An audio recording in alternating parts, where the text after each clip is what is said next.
Assalamualaikum warahmatullahi wabarakatuh. Hai sahabat beriman, apa kabar?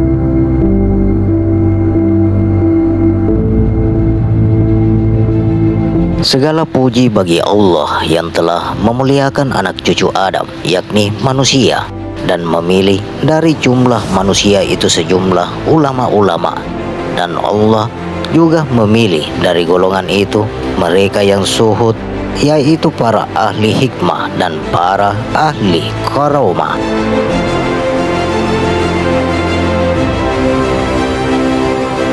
Ilmu zahir ada 12 macam dan ilmu batin pun 12 macam, dibagi kepada golongan umum dan golongan khusus menurut kadar perjuangannya. Dari 24 macam ini terbagi ia kepada 4 bab. Sahabat beriman yang dirahmati oleh Allah Subhanahu wa Ta'ala, kali ini kami akan mengupas rahasia diri. 24 macam ini terbagi ia kepada 4 bab, yaitu 1. Zahir syariat tentang perintah dan larangan serta hukum. 2. Batin syariat yang disebut ilmu batin dan tarikat. 3. Ilmu batin yang disebut ilmu ma'rifat. 4. Ilmu hakikat. Manusia diharuskan menguasai keempat-empat bab tadi, seperti mana sabda Nabi Muhammad SAW yang bermaksud syariat bagaikan pohon, tarikat bagaikan cabang, ma'rifat bagaikan daun, dan hakikat bagaikan buah. Al-Quran mencakupi 4 bab di atas dengan petunjuk dan isyarat secara tafsir dan takwil. Penyusunan kitab Al-Majma' bertafwa bahwa tafsir bagi orang awam dan takwil bagi orang khusus, karena orang-orang khusus ini adalah ulama yang rusuk. Rusuk maknanya tetap kuat, kukuh, dan teguh di bidang ilmu. Sifat ini dimiliki oleh ulama rasikin, yaitu suatu hasil dari kalimat yang ditanamkan di lubuk hati setelah berupaya membersihkan hati. Bukti ketinggian martabat ulama rasikin adalah ayat Al-Quran yang mencantumkan lafaz rasikin yang diathafkan kepada lafaz jalalah atau illallah dalam ayat syahidallahu dan seterusnya di dalam surat Al-Imran ayat 18. Mufassir tafsir Al-Kabir berkata, bila pintu yang ini atau rasikin telah terbuka, maka akan terbukalah segala yang batin. Seseorang hamba diwajibkan melaksanakan perintah menjauhi larangan dalam melawan nafsu di seluruh daerah yang 4, yaitu mulki atau jasad, malakut atau hati, jabarut atau fuad, dan lahut atau sir. Nafsu menggoda di daerah syariat dengan membuat perlawanan-perlawanan, sedangkan di daerah tarikat nafsu menggoda dengan mendorong dan menyetujuinya, tetapi di dalamnya terkandung tipuan seperti pengakuan menjadi nabi, wali, dan sebagainya. Sedangkan di daerah ma'rifat, nafsu menggoda dengan syirik kafi atau menyekutukan yang samar, yang bangsa cahaya seperti pengakuan menjadi Tuhan. Allah berfirman dalam Quran Al-Furqan ayat 43, engkau mengetahui orang-orang yang menjadi Tuhan sebagai hawa nafsunya. Di daerah hakikat pula syaitan, nafsu, dan malaikat tidak dapat memasukinya, sebab bila berada di situ ia akan hangus, kecuali Allah. Jibril alaihissalam berkata, kalau aku memasukkan hujung jariku ke alam ini, maka hanguslah aku. Manusia yang telah mencapai alam ini berarti dia selamat dari 2 seteru, dan jadilah dia manusia yang ikhlas. Sesuatu yang tidak mencapai hakikat, maka dia tidak akan mencapai ikhlas, karena sifat-sifat basyiriyah kariyah atau sifat manusia selain Tuhan tidak akan hancur kecuali dengan tajalli zat. Sifat bodoh hanya akan hilang dengan ma'rifat, saat Allah memberi ilmu orang-orang yang sampai ke derajat ini tanpa perantara. Manusia akan mengenal Allah karena diperlakukannya oleh Allah dan beribadah kepada Allah dengan pendidikan Allah seperti Nabi Khidir alaihissalam. Di alam ini dia akan menyaksikan ruh-ruh kudusiyah dan mengetahui nabinya Muhammad sallallahu alaihi wasallam secara hakiki. Maka akan berbicaralah dan akhirnya hingga permulaannya. Seluruh nabi menyampaikan kabar gembira atas keberhasilan si hamba karena sampai kepada Allah yang kekal. Firman Allah Subhanahu wa taala dalam surat An-Nisa ayat 69, dan mereka itulah teman sebaik-baiknya. Adapun amaliyah bagi ruh jasmani adalah menggunakan ilmu zahir. Pahalanya hanya surga, maka di sana akan jelaslah kebaikan dari sifat atau orang yang beribadah akan masuk surga. Sebaliknya, orang yang tidak beribadah akan masuk neraka. Sedangkan untuk masuk ke Haramil Qudsiyah dan dekat dengan Allah tidak cukup bila hanya menggunakan ilmu zahir saja.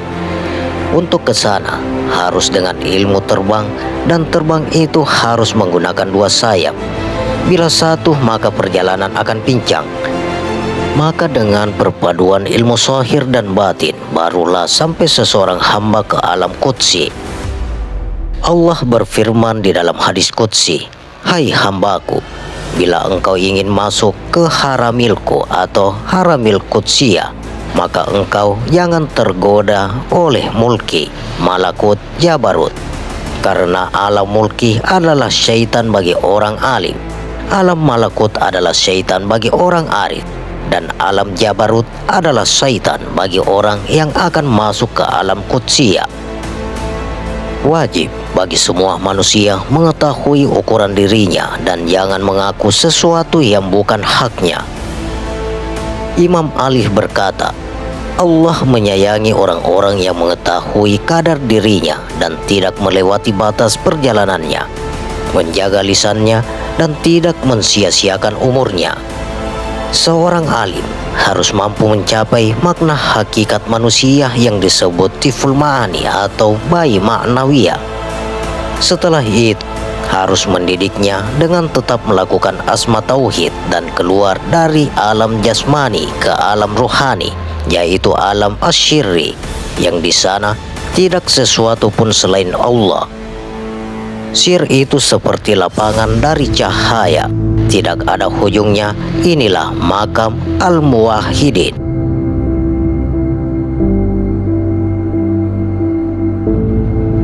Nur itu cahaya Tuhan, itulah rahasia Tuhan. Rahasia Tuhan itulah juga dinamakan Muhammad yang awal, dan Nur Muhammad itu juga dimaknai titik nur yang awal. Nur Muhammad sudah lahir, baru bersuara. Inilah suara Allah langsung pada Muhammad. Dari mana awal suara? Dari mulut dan lidah kita ini. Tentulah dari hati. Dari mana awal suara dari hati ini? Tentulah dari sir. Dari mana awal suara dan sir hati ini? Tentulah dari sad. Dari mana awal suara dari sad ini? Tentulah dari Allah. Dari Allah, sad atau rahasia Allah, sir ke hati dan ke lisan. Renungkanlah perjalanan suara ini. Dengan sir ini kita dapat membedakan mana suara dari setan, mana suara dari Allah. Tuhan menjadikan kita punya zahir dan punya batin. Yang batin itu ruh dan yang zahir itu tubuh. Ruh ini zat, tubuh ini sifat, kelakuan zahir ini kelakuan dari mana? Jawabannya adalah dari batin. Kelakuan batin itu kelakuan siapa? Jawabannya kelakuan zat. Siapa yang berkelakuan pada zat itu? Jawabannya tentulah zatnya zat, itulah Tuhan. Maka ketika orang tauhid sudah mengetahui jalan ini, dirasakannya semua dari Allah minallah. Kalau sudah dirasakan oleh batinnya semua dari Allah, berarti batinnya sudah karam musyahadanya pada Allah, dan ketika melihat zahirnya itu dirahasiakannya rasa isbat saja. Airnya itu arak yang mabuk, siapa minum jadi tertunduk. Airnya itu menjadi tuba, siapa minum menjadi gila. Ombaknya itu amat gementap, baiknya bahtera sudahnya karam. Laut itu laut hakiki, tiada bertengah tiada. Pengetahuan usul ini penting diketahui dan dipahami, karena usul ini kesempurnaan. Kalau tidak ada usul, bagaimana kita akan mendapatkan kesempurnaan? Belajar itu hendaklah sampai pada pemahaman yang tidak dimakan oleh usul, atau tidak bertolak atau bertentangan dengan usul.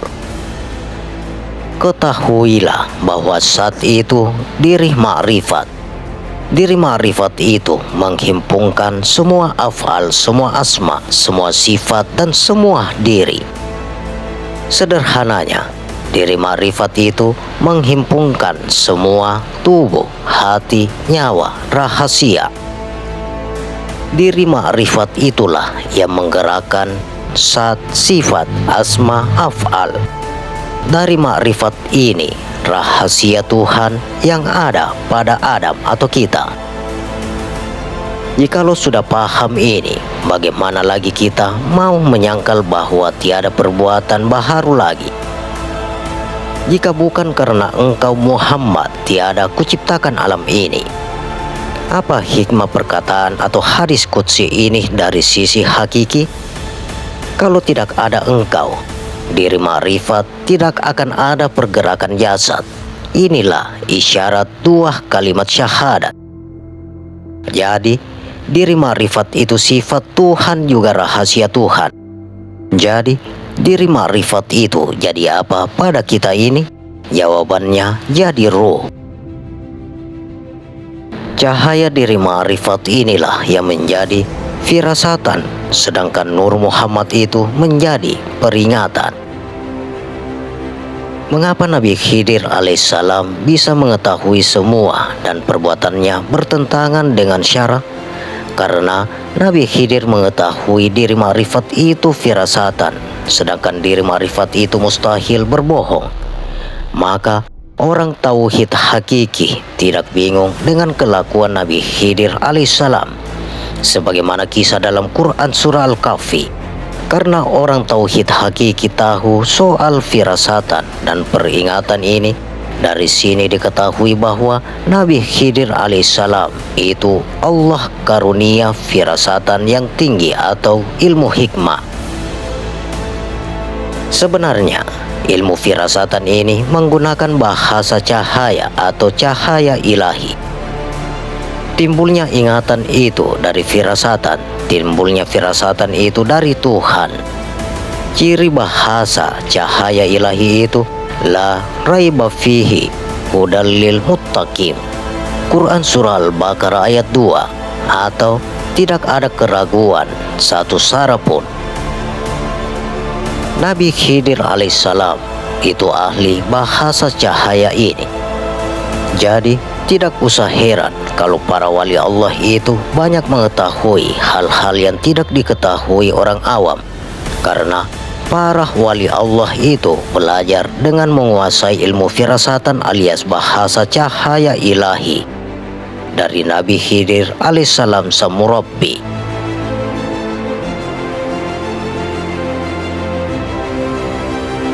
Demikian sahabat rahasia diri. Bagaimana pendapat Anda? Silakan share pendapat menarik Anda pada kolom komentar. Semoga video ini bermanfaat dan bisa menambah keimanan dan ketakwaan kita kepada Allah Subhanahu wa Ta'ala, dan tentunya kita semakin cinta kepada Rasulullah Sallallahu Alaihi Wasallam. Terima kasih untuk sahabat-sahabatku yang telah menonton video ini. Sampai berjumpa kembali di video berikutnya. Wassalamualaikum warahmatullahi wabarakatuh.